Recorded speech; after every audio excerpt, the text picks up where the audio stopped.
മന്ത്രി പി രാജു മാധ്യമങ്ങളെ കാണുന്നുണ്ട്. സ്റ്റോ തുടരും.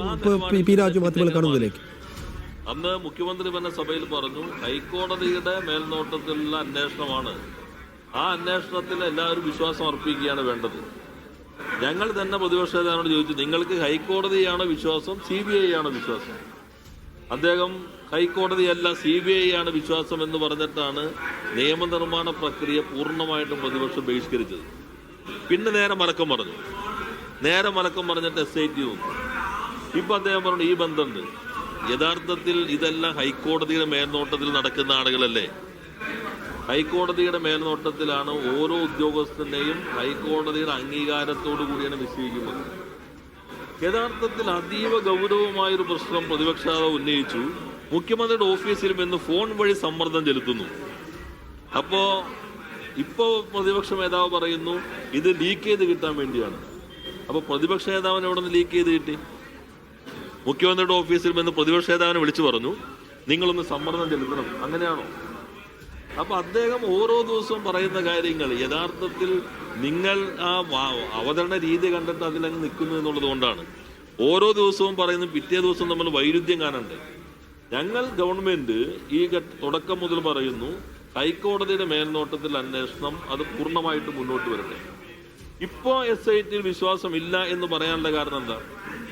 ഇപ്പൊ ഗൗരവമായ ചില പ്രശ്നങ്ങൾ കൂടി വന്നിരിക്കുന്നു. ഈ ആന്റണി പറയുന്നു 2011 ആണ് സോണിയാഗാന്ധിയെ കണ്ടിട്ടുള്ളത്. ഞാൻ മാധ്യമങ്ങൾ ചിലത് കണ്ടത് അങ്ങനെയാണ്. ശബരിമലയിൽ വളരെ പ്രധാനിയായ പോറ്റിയെ സോണിയാഗാന്ധിയുടെ അടുത്തേക്ക് കൊണ്ടുപോകുന്നു.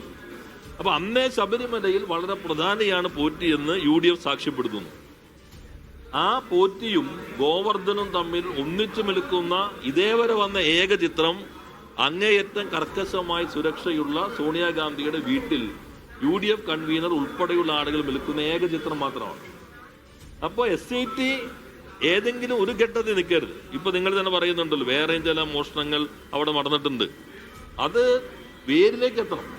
അതാണ് നാട് ആഗ്രഹിക്കുന്നത്. ഈ ശബരിമലയുടെ പേരിൽ ഈ ഒറ്റ പ്രശ്നം മാത്രമല്ല, ആ ആരാധനാലയത്തിന് ശബരിമലയുടെ പവിത്രതയുടെ മറപിടിച്ചുകൊണ്ട് ഏറെക്കാലമായി എന്തൊക്കെ നടന്നിട്ടുണ്ട്, അത് എവിടെ നിന്ന് തുടങ്ങി, എന്തെല്ലാം ഇതിലേക്ക് എത്തിയിട്ടുണ്ട്, എല്ലാ വശവും സ്വാഭാവികമായിട്ട് ഹൈക്കോടതിയുടെ മേൽനോട്ടത്തിലാകുമ്പോൾ SIT അന്വേഷിക്കുമല്ലോ.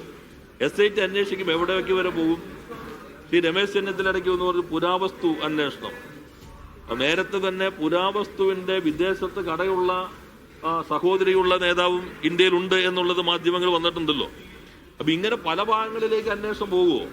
ഞങ്ങൾ ഇന്ന ആളുകളൊന്നും കുറ്റക്കാരാണെന്നോ ഇന്ന രീതിയിലാണെന്നോ ഗവൺമെന്റ് ഈ അന്വേഷണത്തിൽ ഒരു തരത്തിൽ ഇടപെടുന്നില്ല.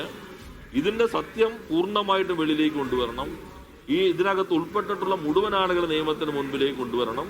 അതിനാവശ്യമായിട്ടുള്ള എല്ലാ തരത്തിലുള്ള അന്വേഷണവും ഹൈക്കോടതിയുടെ മേൽനോട്ടത്തിൽ SIT നടത്തും എന്നാണ് കണക്കാക്കുന്നത്.